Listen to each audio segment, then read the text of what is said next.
is the potatoes. Those are big zucchini too. Look at those kids. Wow. We've come a long way from that beginning. No kidding. Oh, First beautiful. zucchini. And what generation of pumpkins are these now? This is going on the 9th year of these pumpkins. And seeds. and the They- kids, those are beautiful heritage Yeah, pumpkins. Linda Peterson's pumpkins, and she's been keeping them going. And for she's us. a retired teacher now, but she passed her pumpkin seeds along to us. Ah, so they do jack-o'-lanterns from the pumpkins? We do. We use them for holiday time. We made pumpkin pie and pumpkin soup. It's And great we to sold get them. the kids involved with Oh, your yeah. garden. Yeah, Yeah. we sold them in the beginning of this past year. We had the kids write words when the Hurricane Katrina happened. They wrote words of hope to New Orleans, and then we sold them along with the seeds. Nice, nice. This is Peak Moment. We are living at a peak of human innovation, information, wealth, and health. But we're also at a peak of population and consumption, with rising temperatures and declining resources fueled by cheap oil and gas. Peak Moment Television, bringing you examples of positive responses to energy decline and climate change through local community action. You're watching Peak Moment. I'm Janaea Donaldson, and I'm on site in Vashon Island at Chautauqua Elementary School, and I'm with Jerry Wilson and Glenda Berliner, who are team teachers for the 1st through 3rd grades, and we are at this amazing garden that's part of the school.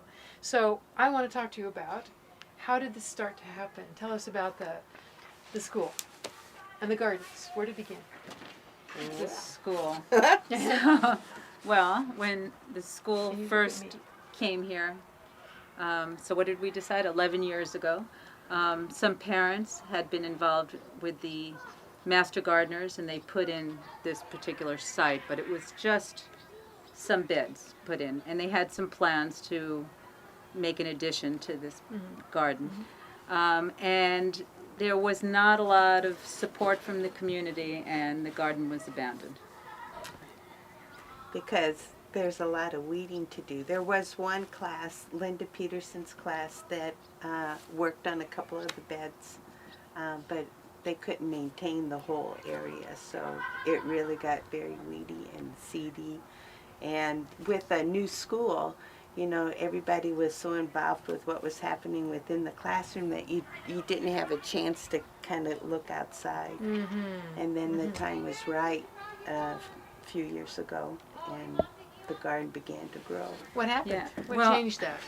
I had just become, was a new teacher at the time, and I did my master's on what you can learn about food, what you can learn about culture through the study of food, and then I learned that Alice Waters, who was always my mentor in food, she owned Chez Panisse in Berkeley. She had moved Which is on a restaurant. right. And she moved on to education and worked with Martin Luther King Middle School in Berkeley to put in a garden. And when I learned about that, I got really excited. And I brought this idea to Jerry, who was so game, and my partner, and at the time it was Renee Taylor, and then later her daughter-in-law, Tina Taylor, took over her position, and brought the idea of the garden as a place to an outdoor learning center. I think the where I kind of came in, it was still just kind of a weedy patch out here, and so how to invite people out? How do you grab people to bring them into a garden? And the first thing, you know, before we can get to a lot of our bigger ideas, was to get people out here into the garden. And so then we started to create the space with a lot of parent interest at the time. We brought it to our multi-age community, and we had several work parties of parents and students. To take the weeds down and so To on? get the weeds down, right. And then what do you do with the space? And I want to go back for just a second. You told me about a project with the students involving hay that you brought out here. it's really important to do whatever we do extra outside of the classroom that it can relate to our curriculum. And we wanted to do a unit on simple machines. And with Mark Ripley, he was one of our parents that volunteered, we decided that we would take bales of hay from our classroom door and bring them across the playground and into the garden area. And so he made a block and tackle on the bottom, and we had ramps, and we had PVC pipes, and we had wagons and wheels, and the kids, each group of kids that got their bale of hay in then could come into this garden area that was just all weeds and just spread it to their heart's content. What fun! What fun! It was a celebration. It really was, you know. And so that was kind of the beginning of having fun in this space, Okay. and getting the kids involved in it to reclaim it. So, how did you, once you got the hay spread out, how did you get the kids really mobilized to do things? Well, to continue their interest and to hook it into the curriculum, we always look for authentic ways and writing experiences for the kids. And King 5, Channel 5, they had a contest on why does your school need a greenhouse. So our third graders composed letters and sent them in, and we won the greenhouse and $1,000. All right. Right. Read us a little bit. Okay, here's a lovely one. A greenhouse is a place where Mother Nature and humans can touch. We could use the greenhouse to make the school lunches healthier and better. When people look at the greenhouse, they will think it is lovely and that we care about everyone, and we learn about what Mother Nature has in store for us. The garden is a wonderful place where Mother Nature shall be lovely. Mother Nature can show lovely beauty to us humans. Let's go see. Let's go see this greenhouse.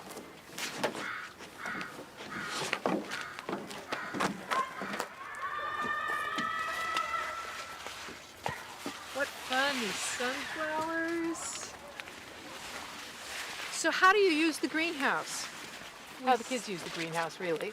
We start our seeds here. We've sold some of our starts to parents. Great. It's a cutie. It's really been the impetus to make the garden grow. I'd love a tour of the garden. Let's do that. Go through the house.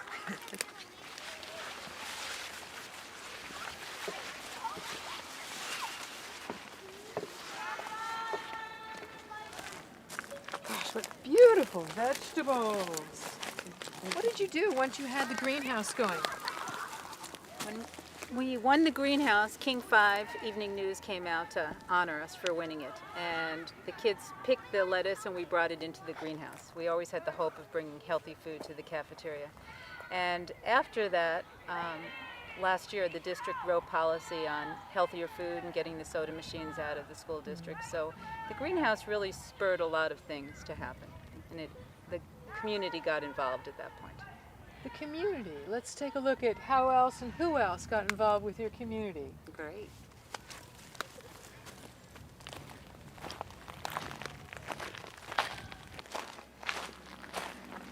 Gosh, a lot of people made this happen, huh? Well, this garden takes a community, and these are a lot of people that helped us. And I think it got really started with Jill and Howard and Sten Design.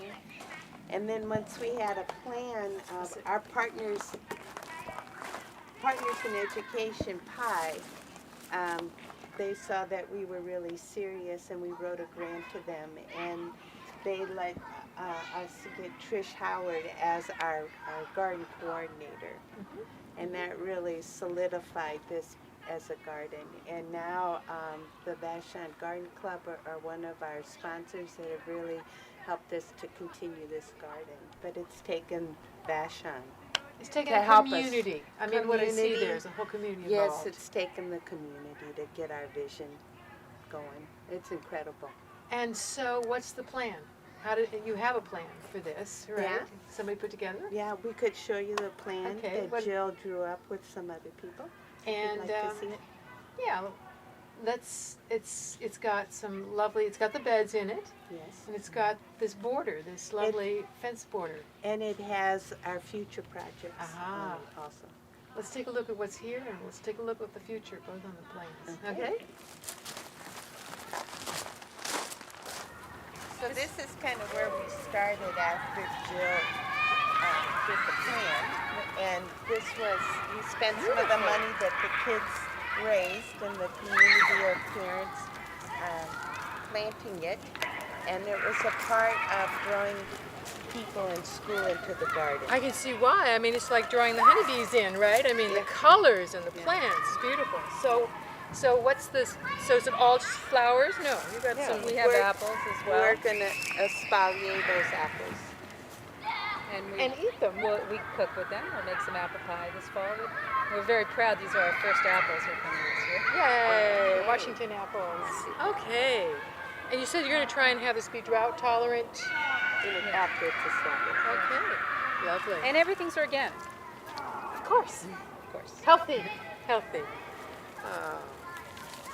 So we have some compost bins over here that Sustainable Vashon gave us the money for. And we have built some worm bins. Do it and see what we got. Okay. Hey. Okay. The kids learn how worms eat their garbage. And how it decomposes. Yes. So they learned about decay as well as growth, huh? Okay. Okay, so should we go over to the You want to garden? see some bean garden? Yeah. Our curriculum.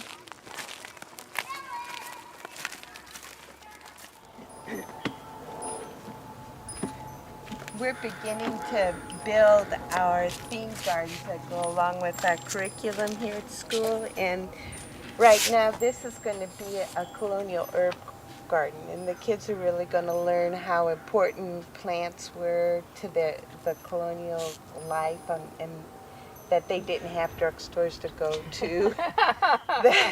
and how important these plants were for the for their families. And so, and then we're also studying Japan this year. And so there's another type of garden and one to be reflective. And it'll be really neat to see how the kids can compare and contrast these two gardens and how they're structured or they're very natural. Very geometric here with the Very brickwork, geometric. and very organic here with the rock and the stones and the plants. Yes. And so this is more for reflection and this is more for health of your body with plants. And our curriculum that we have a multi-age, we have the kids for 3 years, it rotates every 4th year we start the curriculum again. And 3 years ago, this was one of the first projects of the garden. The children built this without using any electric. They built a lattice. Yes. With a a simple machine. a brace. All And right, so brace that and bed. was right after the heyday. Yeah, so it really shows us how far we've come from this first simple And project. so we'll have a nice picket fence here to close this off. And what's this beautiful work on the wall? Well, that is some art that the children did with Trish Howard. She does a lot more than just science with the kids and building our garden, and she's very much an artist. And so the kids had to etch a natural animal or a little scene on that copper, and then they stenciled around it. And it's just to put their mark in the garden. And so now children that did that artwork, they're not in the multi-age anymore, but there's a part of them that's still there in our garden. And And you gives said they them come back and ownership. visit it, and they can see their mark is still here on the. Absolutely, on and the they garden. can bring their family in the evenings. People are having picnics at the table in the evening, and it just gives them a sense of ownership and pride. That's lovely. And our wonderful table holds the entire class, can fit around the table. Yeah. Oh, that's wonderful. Let's go. So, let's see what else you're doing in your curriculum. Okay. We're watching it. Thank you.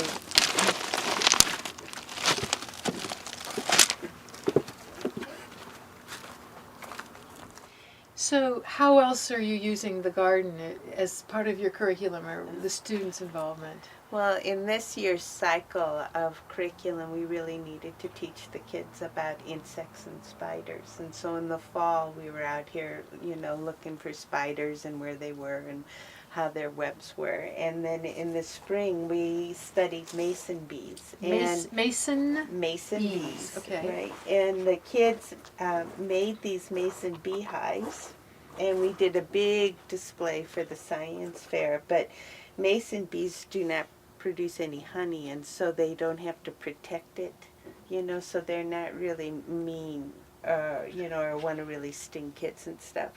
And so they each made one of these hives. They had, see that. and the mason bees have closed off, and their little larvae are in there, and then they'll come So there out. are mason bees in here. There are mason For bees real? in there, and there are mason bees in here. Oh my! And then this is one that a parent gave us to look, and this is what's happening inside. So the kids have always checked on this. Oh, we got a They little can intruder. watch to see. Them, come out. Uh-huh. And so they're pollinators. So how perfect was it to have this in the garden? Yes. So this is really hands-on and very integrated. We have a very integrated approach to our teaching. So, And the garden has just been a great place to integrate all of our learning. We watercolor out here. We write stories. The children each had a plant that they adopted, and they read to their plants. Oh, really? Really? They created their own garden curriculum design in the beginning, what vision they had. For the plan, for the the layout plan, of the for whole the layout. garden. All right. and so now with our curriculum for next year, since it is colonial times, we'll have colonial days out here where the kids will set up their booths and have their trades and occupations and tools of their trade, and something will go on here, I'm sure, a show. We've made this so it could be a theater or a puppet stage or a place to have somebody read a story to their whole class. And then with Japan, we're going to invite the garden club to come back, and the kids will be doing ikebana flower displays. arrangements, yes. With the flowers from their garden, and to learn about the culture. So it can be for healthful eating, and it can be for social studies and learning about culture. And then there's just so many hands-on science activities. I know if you've looked around Vashon, we've got such an incredible environment, and to draw the kids out and the teachers out of the school building to enjoy what we have here, is really a big part of our goal. And it's been a wonderful opportunity to learn about teamwork, how important it is to work together. How so? In what way? Well, we've done different projects. We had a bucket brigade. We got all this chips donated, and the kids lined up and they passed buckets down and saw what it was like to have Yards everybody and work yards and together. yards. Yeah, filled up this whole place. So they learned how to work together, and they learned what physical manual work is like, which is largely absent from our. And we find that it's really helpful to have that physical work and then go back inside and be ready to do desk work. I'll The bet they're kids are calmer or more centered or in their bodies, Yeah. kind of. Yeah. And then every warm day that we've had, in the spring and in the fall, the kids come out here and eat their lunch out here. Our kids do, and that's just a wonderful time to bond and just observe the garden. They have to act like they do if they're in the cafeteria, so they have to stay seated. So it's really a great time for them to just stop and look around and be with a couple of friends, and just be outside. So this garden, it has a life of its own. And we end each school year with a garden party, a big potluck with all the parents and relatives Here in the and garden. friends. Yeah, in the garden Here in the here. So we all get to enjoy it. So it sounds it's so inviting. The beauty of it, and you've really put so much energy into it. I imagine you're very proud. We're very proud. But the one thing when Glenda was saying about the kids learn to work together, I think the adults have really enjoyed working together and learning from each other in this physical way also. And the community, I just can't get over. They love to come and work, and they give who they are. And you get to know people when you're working next to them, and you step away and everybody feels pretty good about it, and it just continues to grow. So I think maybe the kids are watching the grown-ups cooperate and work hard and be proud of it. You've given us a model actually here for how do we rebuild community when we've had our lives so fragmented, Right. so isolated by automobiles, by living apart. I think you're a model of how do we start to come together and work together. Mm-hmm. It's a wonderful way to learn the interconnection of everything. And the kids learn where their food comes from. And Yes. there's so many lessons here. I imagine there's a lot of kids who aren't nearly as scared of bugs as they used to be. No. And some teachers. So in your vision for where what's the next level happening, we're sitting under a structure that's part of your next steps. What do we Right. have here? I mean, not only we got this building donated, but also Sustainable Vashon. We wrote a green seed grant to them, and they've given us this grant money, and we're going to have a water catchment system. We have a metal roof now. It's in the process, and it'll be done this fall.